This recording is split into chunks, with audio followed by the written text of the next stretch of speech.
Yes. Where are you? I'm in Lisbon. Oh, you're still there. Yeah, and I've decided I can't live here. Really? Yeah. I'm sorry to hear that. It's not going to work long term. I didn't get home until 2 o'clock this morning. You didn't get home to what? 2 o'clock? 2 o'clock. You were partying. We've been partying a lot this week. You're like a different human being in Lisbon. Yeah, absolutely. I'm a human being who says yes. I'm a human being who goes out. A human being who's got friends. I mean, it's a bit embarrassing, but yeah. That is... I mean, that's quite something, isn't it? You lead two lives. You're like a double agent. You're James Bond. You are Jason Bourne. I mean, if Jason Bourne was to just eat rich food and drink cocktails, then yes. I think that's exactly what he does. Jason Bourne. Wouldn't that be a good version, Jason Bourne 5? Cocktails. Rich food and cocktails. A rooftop bar. The Bourne identity. Oh. Yeah. Mm. So that... I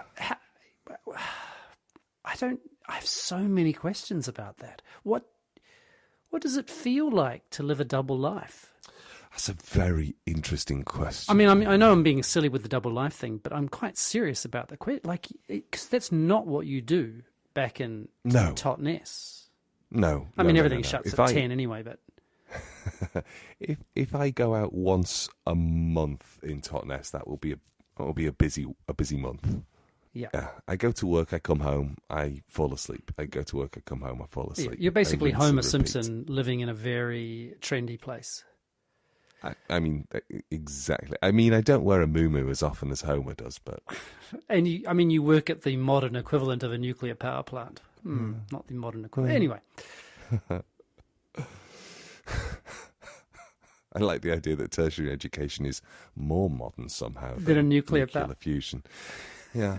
I don't know. I think it's I don't know. I don't really have anything insightful to say except that I guess you embrace the culture in which you are located.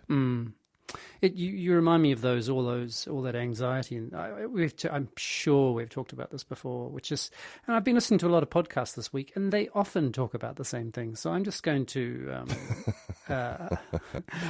just lean into it. Hello, dear listeners, and just think of this thing as being comfort food, basically. Don't talk about food. Comfort food. No. I just made sourdough. No, we're not going to talk about. Let's not talk about what anybody eats. I just made sourdough crumpets for breakfast. Oh, okay, shut up. With butter and jam. Oh, I will hang up on you. I'm feeling quite delicate. Are you feeling like you could be sick? Are you warm fish milkshaking? I'm switching you off, Simon. I'm switching you off. I ate a metric ton last night. We went to this really good restaurant, and our friends effectively, we turned up and the table was booked for 8:30. We sat down, and at 8:32, food was brought to the table. Because they'd already said, so this is what we're doing, because it's a restaurant that they know really, really well, and they know the chef and everything, and so it was just this. I mean, the word onslaught springs to mind. An onslaught of food, and quite a lot of wine. Does Bob have the same feeling this morning? Well, she'll still be asleep though. She is still asleep. So she's sleeping through the Lisbettes. The Lisbettes. Which have we ever talked about the Tets? No, I don't. I don't think we have. The Totnes sweats. The Totnes sweats, which was it originally started as the Totnes cheese sweats because we ate so much cheese, and then it was just expanded to all the food we ate, and so it became the Tets. That's the feeling of when Lil and I were visiting you in Totnes. That feeling when we'd come home and we'd have the Tets. So you've got the Lisbettes. I've got the day after Lisbettes. I do feel hot. Oh, that feeling is horrible. I had a small plate of pasta, zucchini pasta last night. Went to bed. Good for you. Congrats. Well done for living a sensible, abstemious life. Today, I will not be eating. Wow, this onslaught. I'm so sorry. And no, but it does Don't remind be sorry, me. it was delicious. I can imagine. It does remind me, and it does remind me, I'll finish this sentence first, of that anxiety that the American government had when all their soldiers were in Vietnam. We've talked about this, haven't we? No. And because they were acting, the soldiers were doing things, mostly taking a lot of drugs that they hadn't been doing when they were back stateside. And the American government were incredibly worried that all these soldiers would come back with drug dependencies, basically of addictions of various kinds related to heroin, marijuana, etc. And it turned out it never transpired. And so there's some really extraordinary psychological research done in that area, which is it was all about context. So in that when they went back to the context they were, let's call it totness, where they never went out, they didn't partake in that kind of behavior. And so it had a name, didn't it? Like going something. I want to say going country, but is that you're not thinking going tropo? That's I different. People who live in the tropics. That is an interesting thing, going tropo. But I don't know. I think you're right. I think it has a name, this particular. But certainly that all the anxieties of the US government, and I imagine if you're in the US government, you have a shit ton of them. Didn't happen. So it's like that with you, isn't it? You go back to Totnes, you become a mild-mannered academic, and then you put on your Superman parties outfit when you arrive in Lisbon. It's exactly what I do. Are you impressed that I used a Marvel reference there? No, because it was DC, but congrats.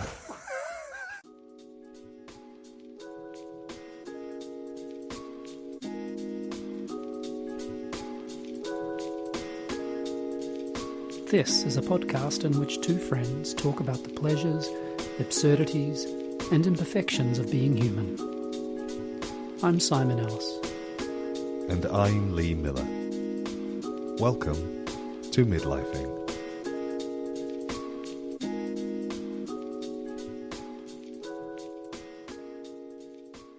Let's not dwell on my hedonism, and let's instead talk about something more sensible. Okay. Have you got some... I should say... Not a thing. My brain is completely... Oh my God, I feel like I'm carrying this podcast. I mean, well, here's the thing. I've been reading a lot about school shootings in America, and I just don't want to go there. Are there still... Yeah. Has there been one this week? I mean... Yes, probably. Not this week, but I mean, I was actually reading about mass shootings, which is, the shootings of more than 4 people. And then I started to go down the rabbit hole of children shooting people in the home because they find guns. And then recently there's been the whole people being shot on driveways or at doors because they've rung the wrong doorbell. And so that has taken up a lot of my brain this week. Why do you do that to yourself on holiday? I know. I don't know why. I think it's because I think it's because I have never lived in fear in that way. How palpable do you think? I mean, it's certainly on the mind of school children in the US because they have all those drills, don't they? Active shooter drills, yeah. And you know that they've got they've got a bucket in the classroom that has kitty litter in it, so that when they're locked down, they've got a place to piss. You are kidding me. No, not kidding. Yeah, now you're hashing my buzz. Yeah. What's the other thing they've got? They've got they've got like effectively a field medicine kit, the kind of thing that you would expect a soldier to have. A soldier, yeah, right. Yeah, like tampons and gaffer tape. Yeah. And a crisp packet. Yeah, you dropped right into MacGyver land, haven't you? I I was once at a wedding with a Marine. And he sat down and just like started to tap the table. Tap the table. Like rap his knuckles on the table. Yeah. And he just shook his head. And I said, "What's wrong?" And he went, "Well, this is a shit table." I was like, "Oh, okay." Why? He's like, "It won't withstand any gunfire." And I said, we're in North Devon. I'm not expecting it to go off. And he'd just come back from a tour of Afghanistan. So he hadn't quite lost. We had a very serious and sensible and long conversation about that idea of not being able to let go of trauma. Because he said, how many exits and entrances are there to this room? I bet. Yeah. Well, there's definitely the one that I came in, and I think there's probably one to the kitchen, 2. And he said, "No, there's 8, and let me point them out to you." And I was like, "What? We've literally just come in the room." So, but the thing I really enjoyed was that he carried an empty crisp packet, a roll of gaffer tape, or black nasty is what he called it, and tampons. And I said, "I've got no clue." It's basically a kit for stopping wound. You put He said that gaffer tape is the best thing because it will do everything. He said if somebody has an open stomach wound, you just push everything back in and wrap them up in gaffer tape. It's somebody else's problem. Your job is just to stop the guts falling out and stem the bleeding, and that will do it. He said it will hold limbs on. It will hold what? And limbs. Yeah. Limbs. You know, he said from a finger to an arm, you're all right with some gaffer tape. I said, "Well, what's the empty crisp packet for?" He said, reinflating a lung. Yes, I was going to say. And I think so. I understand his. He had literally like 2 days before being deployed in a theatre of war, so I totally got him tapping the table, and I'm kind of, and he was and remains actually a very sweet and thoughtful guy who was doing a lot of work on himself. Anyway, the to not bring that trauma back into his non-marine life, but the idea of that being something which is normal for teachers, which is something that we have both been, is just, it's incalculable. So. Yeah, I don't have anything in my brain that isn't going to harsh your buzz. And I really was trying to think. I was like reading widely this week. Reading widely about well, my mass eyes shootings. just kept sort of pulling back. Yeah, I'm really sorry. So sorry. No, there is something about what you're saying, though, in terms of, well, that a very simple idea, which is what we are able to get accustomed to is mind-boggling, particularly in a situation when, it's a very, the United States is a very big country, it's a very diverse country, it's certainly the nature of a federal democracy in the sense that there's multiple states with their own, like Australia, the states that pass their own laws, and then there's a sort of federal aspect as well. It's very complex.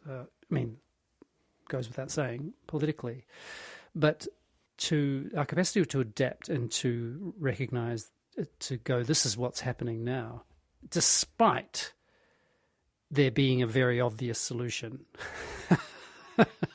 about legislation, despite that, which, I still find it's very hard for me to get my head around the gun lobby. I think that was probably why I was doing the reading, because it started with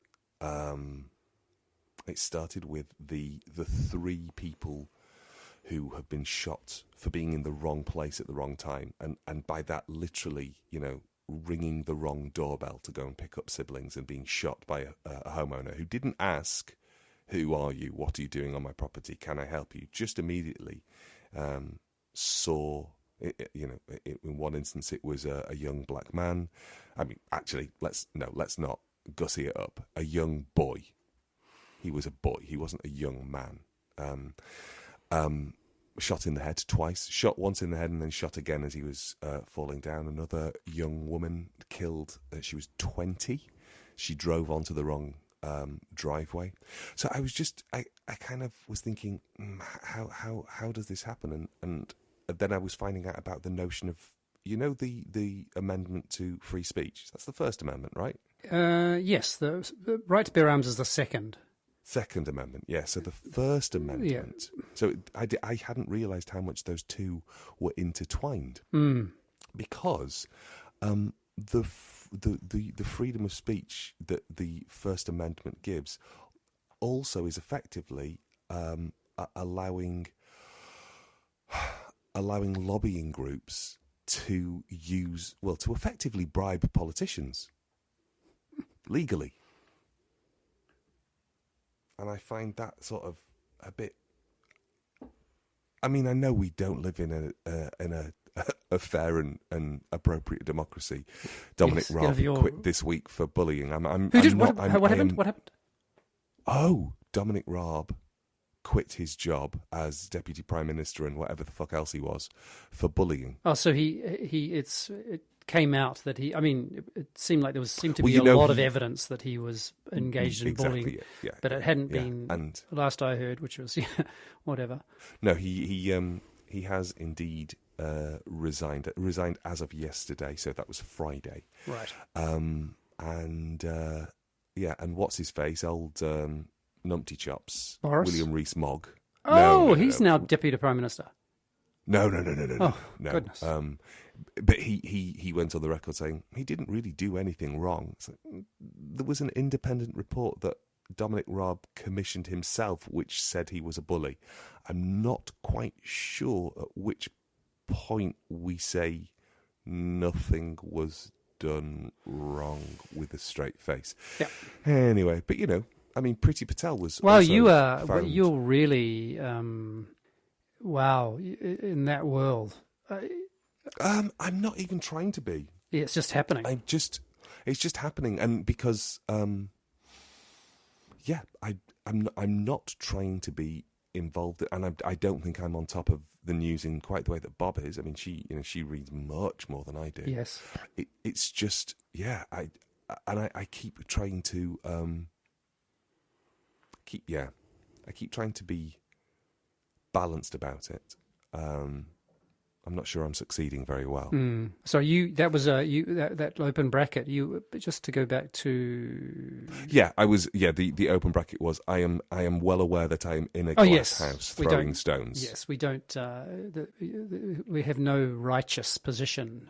Living in the country. I think it's just that what I find interesting is that the bribery and corruption that is happening in the UK is corrupt. And we understand it is corrupt. It is not legally sanctioned. It is people who are abusing their position and power. Whereas it would appear that the First Amendment gives sanctioned rights to anything, really, to corporations to effectively utilise, to be able to pour billions into the industry that is politics. Yep. And also to sort of say, right, we've got $5 million to spend in your district. We want X thing done, and then the politician will go, well, I'm not sure I can do that thing because, well, my constituents rely on that thing to happen, and it seems relatively good for society. Oh no. We're not asking you to do it. We're just saying we've got $5 million to spend, so we'll just fund your opponent to make sure that they do it. Oh, so there's those kinds of things. And that's it's rough. Freedom of speech. I find it interesting that, that's the bit that I hadn't realised there's a relationship between the First and the Second Amendment in that way, because that's how the gun lobby continues to be able to. Yes, it's also a weird. The sort of sad thing about that is both amendments were constructed with such. Fantastic ideals, and that is so that governments didn't become autocratic. That's basically what those two amendments were designed to prevent, and yet the distortions of them and the ongoing distortions of them in such as you've just described, such extraordinary ways. I really struggle to understand. I struggle to understand also because there's a Supreme Court. The Supreme Court there now is making decisions based on original intentions of the Constitution of the United States of America, and yet there's a real blind spot there in relation to the Second Amendment. The Second Amendment seems to be untouchable in a way, or unbendable in a way that all the other, I don't know so many of the others, I know those first two. It's a very odd, I don't know what it's like to be an American in the sense of how it is that sits in your bones, or how you understand that if you've been brought up in that culture. Like, what does that feel like? Yeah, and I think perhaps I want to be clear that I am living in a glass house. I'm really, really well aware of that. The UK is far from perfect. Yeah, same here. I'm not so far from perfect. Yeah, I'm not trying to. And I don't think I'm meaning to sort of like rail on the US in the way that perhaps it sounds like I am. It's more about me trying to figure it out, because, you know, we are in receipt of their cultural product to such a degree, and I don't recognise the world that is in their stories. Yeah. In quite this, you know, that's being reported to me. I think that doesn't seem like it's the same place even. Yeah. Can you give me an example of that? Well, I guess the idealism of something like Ted Lasso. The cognitive dissonance while watching that. Yeah. And yes, it's very hard to reconcile. Yeah. And I know it's a fantasy because I'm also, I watched this week's episode. Have you seen it? Yes. Okay, so they go to Amsterdam, and the idea that a group of footballers don't go to see the live sex show is like, come on. But they talked about it a lot, though. They talked about it, yeah, but they end up having a pillow fight, and it's just so it's so ridiculous. So I understand it's a I get that it's a fantasy. I totally get that, but at the same time, that fantasy is being developed by people who are, as you say, that system, that way of being, is in their bones. Yeah, it's as if the fantasy is. Well, I guess we use the word escapism, doesn't it? Don't we? That there's it's like the possibility of something being, and just how pleasurable it is to even just to watch it on our screens, and that kind of and I mean, romantic comedies they're living, breathing. Well, they're not either of those things, but they're quintessential examples of that because they're nothing. None of them are ever anything like what happens in people's relationships. Never. No, it's true. I didn't fall in love with somebody in a coma or meet them on the top of the Empire State Building. Yes. No. Two that I can think of. Nice. The coma one, though. Go for coma. I mean, while you were sleeping, it's a cute film. Is that Sandra Bullock? No. Sandra Bullock. Yes. Sandra Bullock and Peter Gallagher, and he's the one in the coma, but it's the brother that she falls in love with, the guy who was in The President in Independence Day, who was also in the David Lynch Lost Highway with Patricia Arquette and Balthazar Getty. Oh, come on, Lee. I'm just going to mute myself while you finish this train of thought. Well, everybody knows who I mean. Yes. Except David. No, I think it's a Bill. Yes, I want to say it's Bill. It. Bill Bill Pullman? Pullman. I think I just popped a P there. You might have to drop the gain on that Pullman bit. Yeah. Wow. But I mean, I think that is what is extraordinary about. I was just listening to a podcast about. Well, mostly podcasts I listen to are about the brain and consciousness and science these days. But one of the things, this idea that in different languages people think differently, and it's quite a strong idea. But this particular psychologist is saying that there's not a lot of evidence these days to indicate that that's the case, even if particular languages have words for phenomena or things that other languages don't. What that reminds me of is how difficult it is to imagine, or even, let's say, research, I guess, what it's like to have, as I say, that a culture in your bones, to experience, to be, in this case, to be American, and all versions of America. A very old dear friend of mine he was fascinated by America, a New Zealand friend, and he used to say, "Oh, it's just the best and worst of everything, Simon."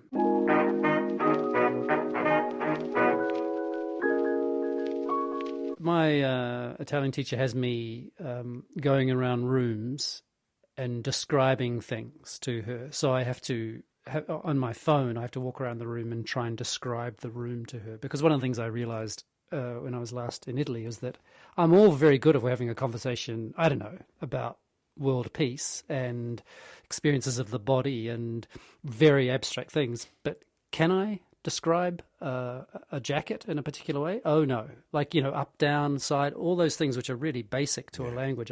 It's not my wheelhouse in Italian, and so I have this sort of quite strange experience of going around a room trying to describe things. Like, for example, carpet is the kind of carpet that's installed as opposed to a carpet that goes on top of wood. Okay, yeah. So the difference between a carpet and a rug. Yes, but we would still, yes, exactly. But we don't, and so I'm having to describe using anyway. But you get what I'm. Yeah, because things like glue and paint. Do you know the names for those? I have known them, but I couldn't tell you now. Oh, you see, now here's the thing. I think there's something there about being a homeowner in another country that I can name lots of things I need. So I went in to get some cement to hold floor tiles down the other day, and I know how to say that. Cement or floor tiles? Well, both. I needed, because if I'd just gone with cement, that wouldn't have worked. I needed to say cement. Sorry, of course. Or glue for the floor tiles.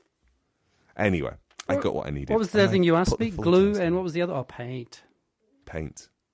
I wanted to say also something happened to me this week, which I think is important. Okay. You need to tell me. It was actually during an Italian lesson at work. I was having it at work, and someone popped their head in and realized that I was talking, and then sort of left. And I'd never seen this person before. Then I stopped and I walked out, and the person looked at me and said, "I know your voice." And no. Yeah. No. Yeah. No. Yes. How are you not leading with this, Simon? Because you were talking about people getting shot, and what could I do? How could I jump into that conversation with? Well, I only started to talk about that because you said you felt like you were carrying the podcast, and I thought, oh shit, I better talk about something then. Well, I had lots of things to talk about, but you just didn't. Well, I could only talk about being hungover because I ate so much food and drank so much wine last night. By the way, the tuna was just delicious. Those poor fish. And this is a big shout out to a new friend of the show, AJ, who I've never met before until yesterday. And so that is one step from lawyer money when someone recognises you by your voice.